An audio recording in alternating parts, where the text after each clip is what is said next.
Hey, this is Dave DeCamp from antiwar.com. This is anti-war news for Wednesday, October 2nd, 2024.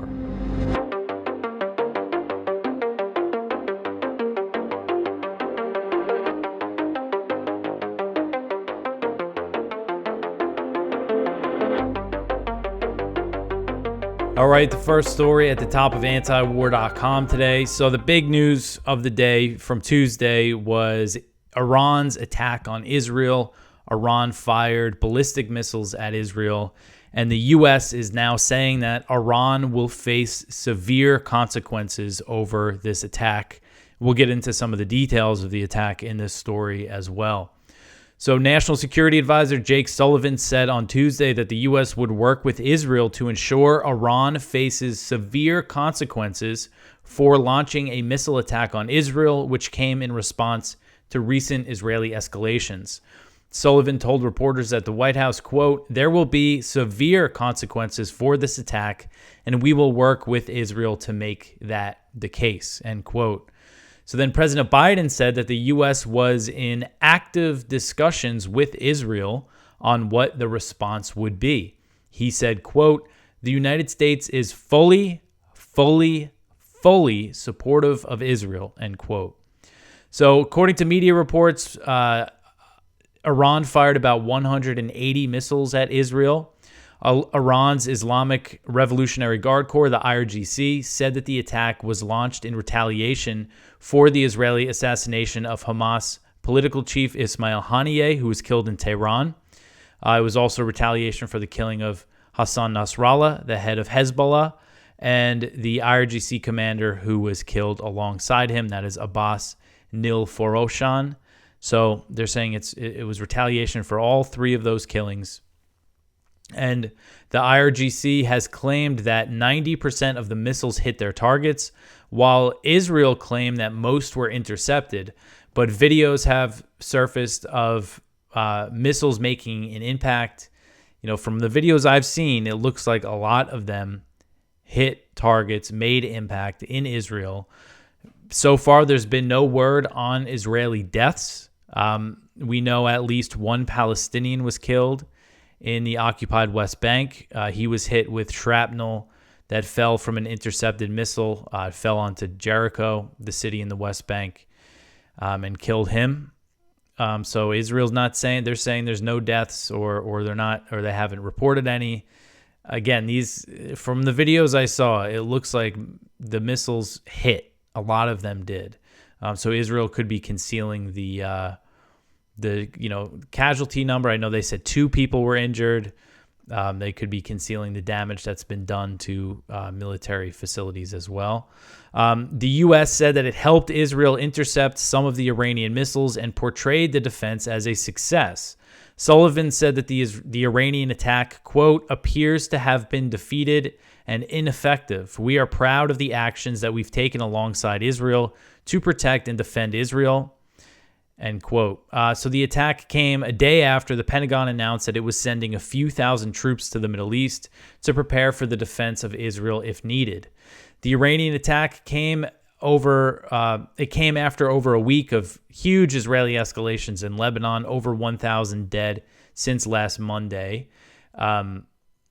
And so, just you see the U.S. response to this. They're calling this an unacceptable escalation from Iran, even though they knew full well that what Israel is doing is going to provoke attacks like this and could lead to, a full-blown regional war if we're not at that point already here. So Iran has signaled that it is done attacking Israel, that they've done what they're going to do, but they're warning that there will be a crushing response if Israel hits back. And Israeli officials have made clear that they plan to respond. And again, you even have the U.S. saying, we're going to coordinate that response. There's going to be severe consequences. So I wouldn't be surprised if this could happen any day now, any minute now, some sort of Israeli attack on Iran. The question is, how would they do it? Israel has shown that their fighter jets do have range by bombing Hodeidah in Yemen. That's further away from Israel than Tehran, the capital of Iran, but Iran does have air defenses. So we'll see what's possible here. And if it's supported by the U.S., they would definitely be able to hit Iran with airstrikes. So the next, I jumped ahead there. So this is a quote from Daniel Hagari, an Israeli military spokesman. He said, quote, "There will be consequences. Our defensive and offensive capabilities are at the highest levels of readiness. Our operational plans are ready. We will respond wherever, whenever, and however we choose in accordance with the directive of the government of Israel," end quote. So Israeli Prime Minister Benjamin Netanyahu said that Iran will pay for the attack. He said, quote, "This evening, Iran made a big mistake and it will pay for it. The regime in Tehran does not understand our determination to defend ourselves and to exact a price from our enemies," end quote. So again, this could, I think things could spiral even more really at any time now. The next one here, Senator Lindsey Graham calls for the U.S. to strike Iranian oil sites. So not a surprise to see this from Lindsey Graham, but again, based on what the Biden administration is saying, it does sound like they're going to help Israel in some sort of attack on Iran. So Senator Lindsey Graham, Republican from South Carolina, on Tuesday called for the U.S. to coordinate with Israel on strikes against Iranian oil refineries in response to the Iranian missile attack on Israel. Graham said in a statement, quote, "This missile attack against Israel should be the breaking point, and I would urge the Biden administration to coordinate an overwhelming response with Israel, starting with Iran's ability to refine oil. These oil refineries need to be hit and hit hard because that is the source of cash for the regime to perpetrate their terror," end quote. Graham also said that he spoke with former President Donald Trump about the Iranian attack. He said, quote, "I spoke with President Trump earlier today, and he is determined and resolved to protect Israel from the threats of terrorism emanating from Iran. I can assure you Iran attacks Israel at their own peril," end quote. So we saw all sorts of statements from members of Congress over this, and lots of them expressing support for an Israeli attack on Iran, including Senator Marco Rubio. He's a Republican from Florida. He said, quote, "I urge the reimposition of a maximum pressure campaign against Iran and fully support Israel's right to respond disproportionately to stop this threat. The United States will continue to stand with Israel," end quote. The U.S. intervened directly to help Israel intercept missiles, and now they're saying that they're going to coordinate with Israel on its response. So here, you have everybody, they got their thing now that they want to use to really turn this into potential war with Iran, or maybe they're thinking they can support just big bombing in Iran or something like that. But again, the fact that, Lindsey Graham says a lot of things, and he's, what you would consider an ultra hawk, about as hawkish as you could be. But the concerning thing is that, obviously Biden and Sullivan aren't saying outright that they're going to help Israel bomb Iranian oil facilities, but they're saying they're coordinating with Israel and that Iran will suffer severe consequences. And I'm sure the Pentagon has already drawn up several options for what potential retaliation could be. I'm sure they're running through all of it. One option will be Israel launches an attack on its own with U.S. Intelligence support, maybe refueling support. Another option is probably a joint attack. These are the things that they're probably listing right now. Attacks against IRGC positions in Iraq and Syria, maybe, even though they just have a few advisors there at this point. But these are the things that they're laying out. And I saw at the Pentagon press conference today, Pat Ryder, the Pentagon spokesman, was asked if the U.S. would be involved in Israeli attacks on Iran, and he just danced around the question. He wouldn't say yes or no. So again, very, very concerning point where we're at right now. The neocons might finally get their war with Iran. All right, so I want to mention our sponsor for today's show, and that is the Expat Money Summit. And this is coming up. It's the world's largest offshore event, taking place entirely online from October 7th to the 11th. It's put on by Mikkel Thorup, the host of the Expat Money Show, and an expat consultant. And at this summit, you will learn things about the expat life, learn how to craft Plan B. Say you live in the U.S. or wherever you're from and you want to move to another country. Learn about which countries where it's easy to get a passport that are welcoming to expats. I know people who, work online and live in different countries or kind of travel around, they'll go from one country to another. And this is, if that's something you're interested in, this is definitely an event for you. You'll learn about diversifying your finances offshore, investing in international real estate, and there's going to be a lot of geopolitics. Headline speakers include Dr. Ron Paul, Doug Casey, Scott Horton, Tom Woods, Mark Faber, Tom Luongo, and many more. This is a long, again, October 7th to the 11th, a multi-day affair here, and you can get your free ticket if you go to expatmoneysummit.com.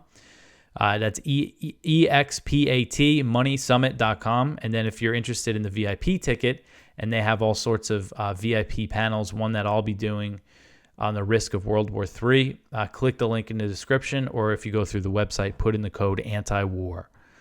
All right, let's get back to the news here. So to get into this next story is really something here.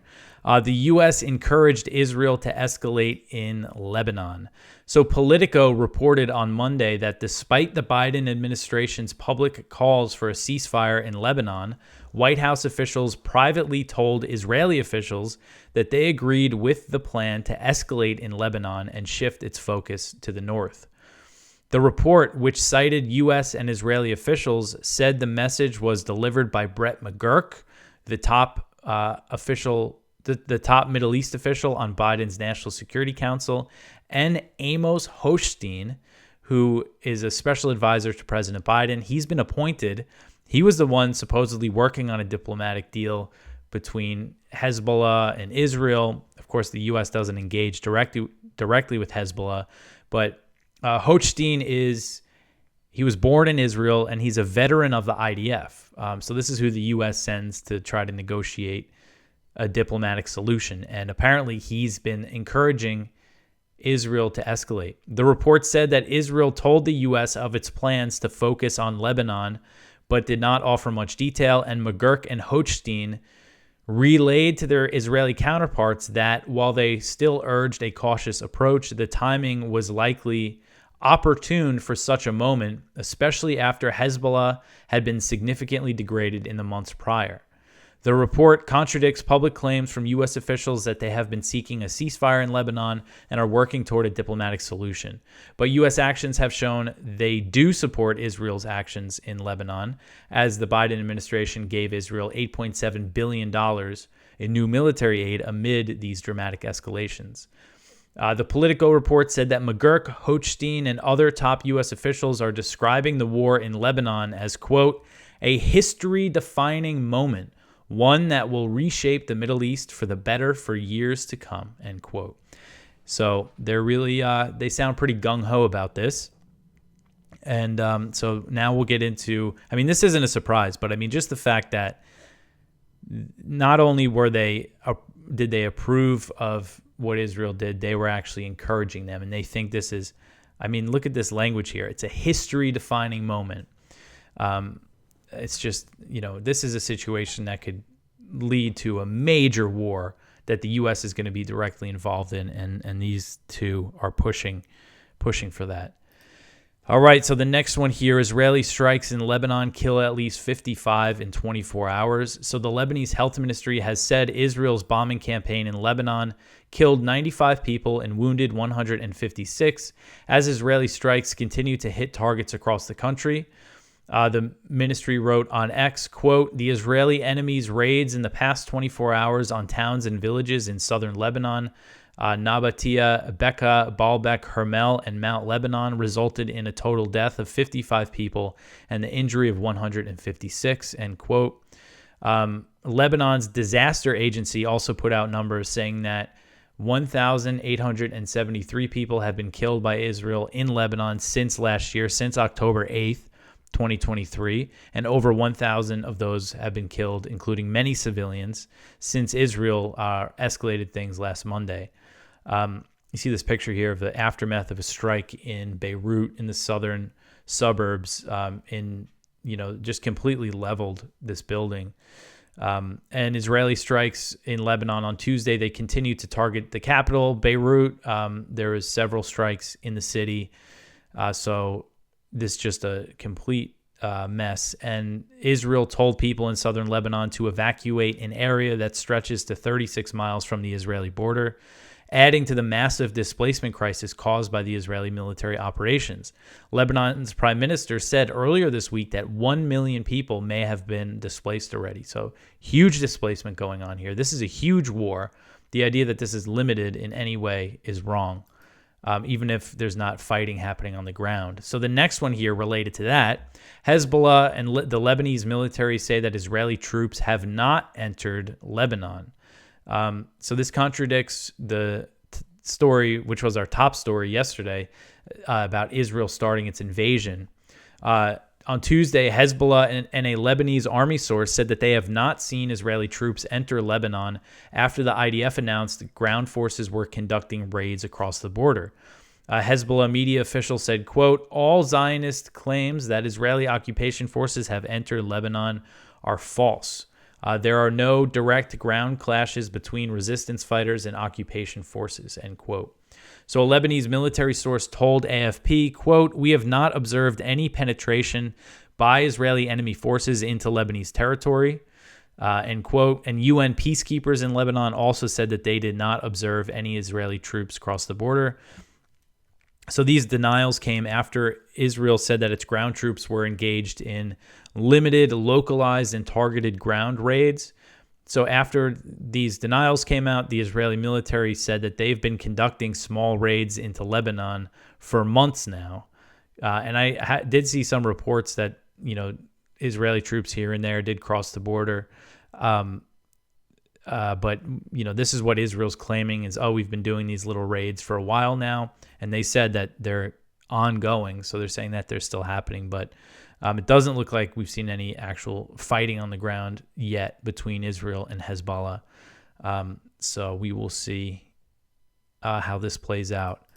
All right, so the next one here, Greek Orthodox priest injured in an Israeli airstrike. This article is from the Greek Herald. So a recent Israeli air attack on Lebanon south has resulted in a mass of Christian casualties, with some fatalities and many injured. Among the injured was Father Gregorius Salum, parish priest at St. George Orthodox Church in Ibl al-Saki, along with his family. His home, located on Al-Sagi Hill, appeared to have been hit by several airstrikes.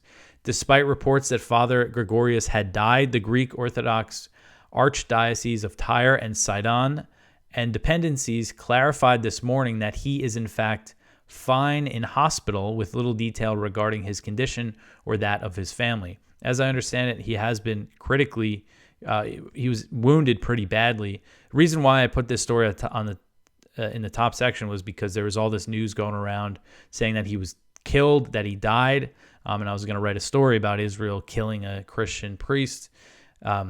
I couldn't find much confirmation, and then I just saw this not long before I started recording that he's actually alive.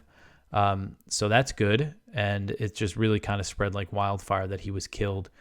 So this archdiocese again said that he is alive, and they're asking for prayers for his speedy recovery. And the incident marks a string of fatal attacks on Lebanon soil, with Kafur, a Christian village recently hit by Israeli fire, and the village of Ain el-Delb near Sidon hit by Israeli airplanes.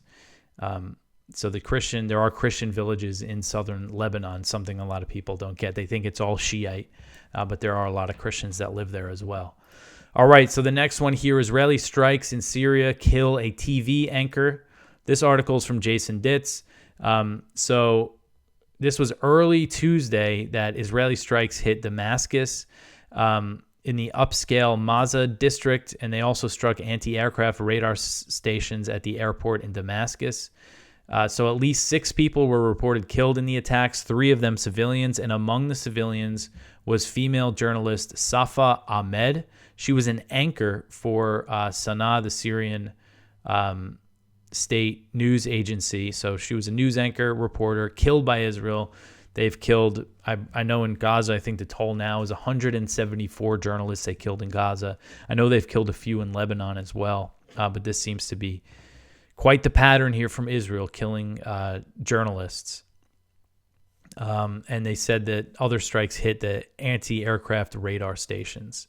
All right, so the next one here, rocket attack hits U.S. base near Baghdad airport. This article is from The Cradle. A U.S. facility near Baghdad International Airport was targeted with rockets early on October 1st. Two Iraqi security sources told Reuters that Katyusha rockets were fired at a base that hosts troops near Baghdad airport. The two sources said a preliminary investigation showed that 3 rockets were fired, including one which hit near buildings used by Baghdad's counterterrorism service. Vehicles were damaged and caught fire, yet there was no casualties, they said. A U.S. defense official told Reuters later on October 1st that, quote, all military personnel are accounted for and military forces were not targeted as had been reported, end quote. So they're denying that military forces were targeted, but the rockets landed very close to where they were. And this is, I think we're going to see more of this as the U.S. is openly backing Israel and directly intervening to defend Israel in this missile attack. I saw the Pentagon say just one U.S. Navy destroyer or something fired missile interceptors at the incoming Iranian ballistic missiles. Doesn't sound like the U.S. really intercepted many of them, but they did directly intervene, and now they're saying they're going to help Israel in their response. And there's been warnings from these Iraqi Shia militias that if the U.S. helps with attacks on Iran, that the U.S. is going to come under attack. And then we also have the thing that I covered, what was it, yesterday, about this so-called withdrawal plan from Iraq that they announced, which is not a withdrawal plan. So that's definitely, I'm sure, angering some of these elements inside Iraq. So there's just kind of the perfect storm is brewing for heavy attacks. And of course, if this thing turns into a big war between the U.S. and Iran, even if it's just an exchange of missiles and airstrikes, U.S. troops are going to be killed. And then when that happens, where do things go from there? If there's a big casualty event, there's no de-escalating. There's no climbing down from that ladder. That's just, that's just the reality of the way things are now.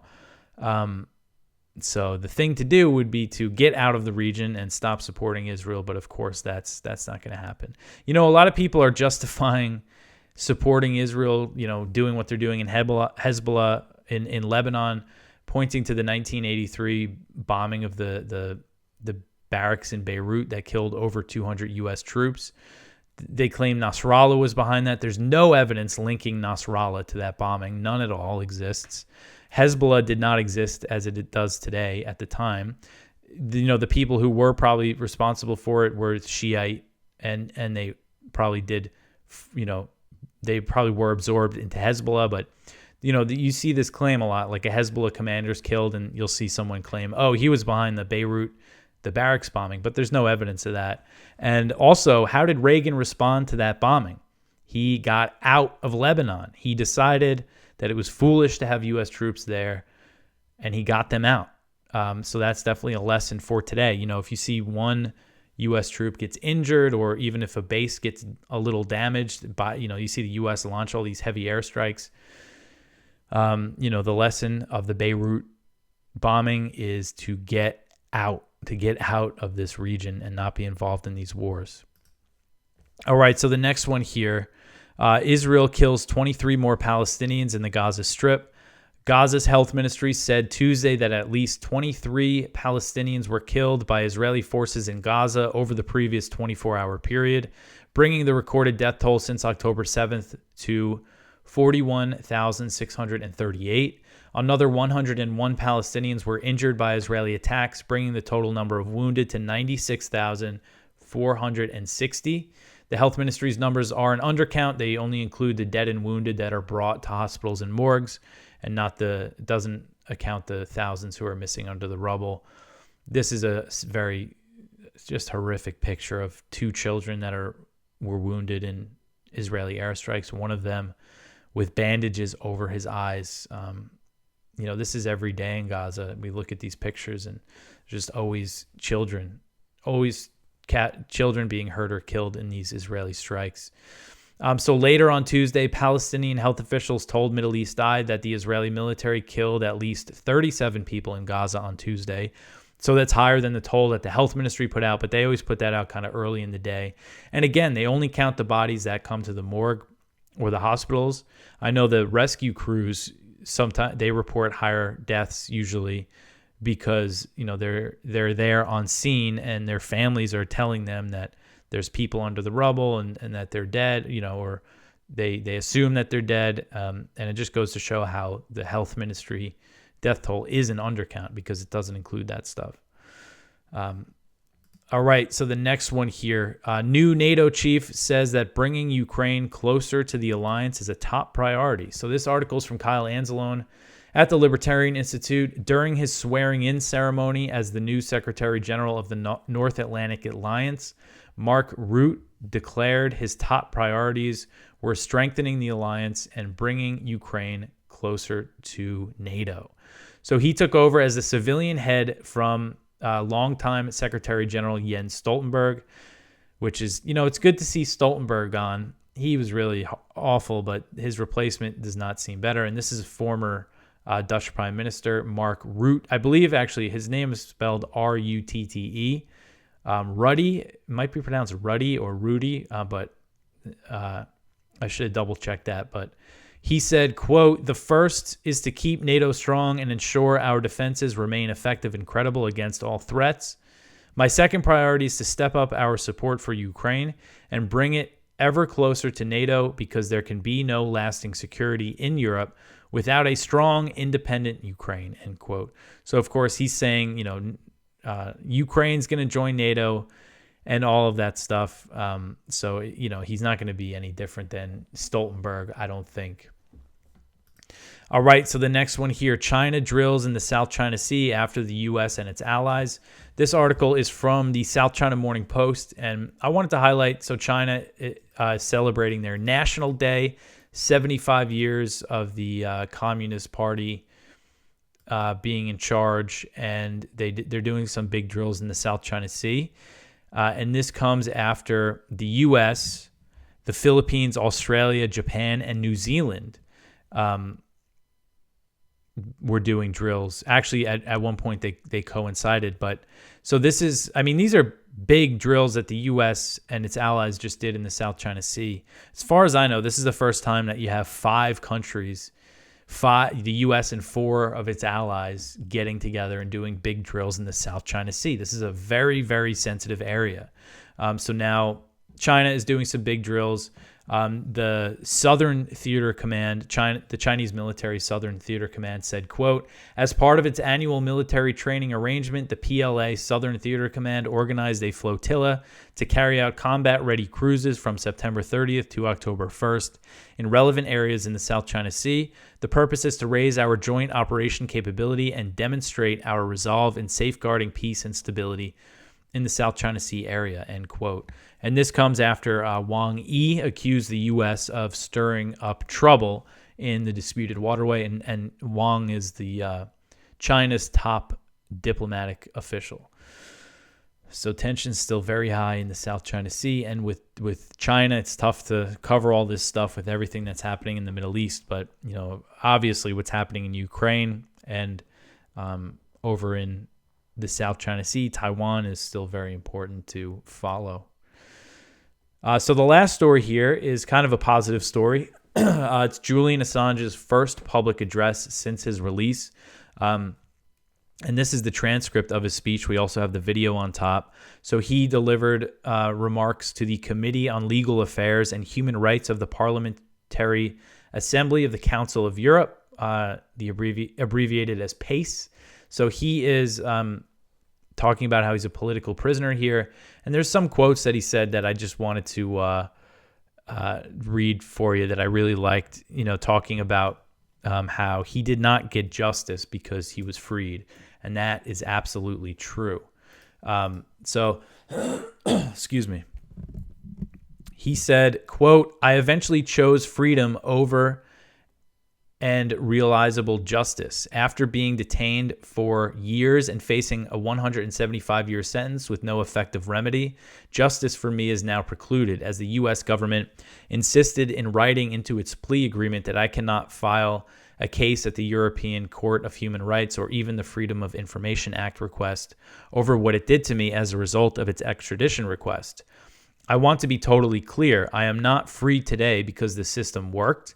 I am free today after years of incarceration because I pled guilty to journalism. I pled guilty to seeking information from a source. I pled guilty to obtaining information from a source.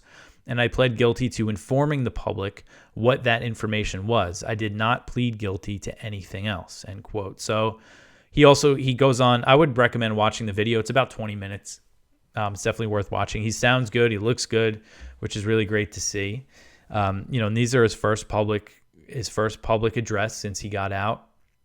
The first one since the U.S. and the U.K. locked him in a dungeon back in 2019 for doing journalism.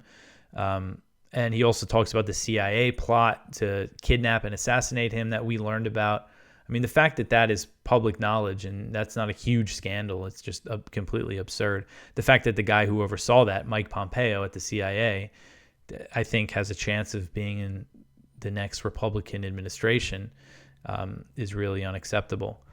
So definitely go check that out. That is it for the news for today. Go read our viewpoints. One from Norman Solomon: Escalation, Dominance, and the Prospect of More Than 1,000 Holocausts. We have the thing from Julian Assange as a viewpoint as well. Stephen Kinzer: Time for the U.S. to Admit Defeat in Syria. One from Karen Greenberg: Will the Forever Wars Ever End? Spotlight is from Trita Parsi: Iran bombs Israel, but Buck stops with Biden. So please go check all of that out. So just lots of stuff going on.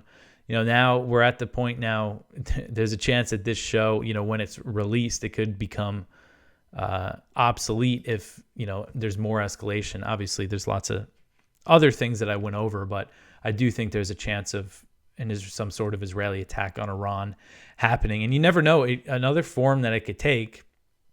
I was talking earlier about airstrikes. Another form that it could take is some sort of sabotage attack. I mean, they did just kill Haniyeh, while he was inside Tehran in a very heavily guarded facility. So we know Israel has the intelligence capabilities inside Iran for things like that.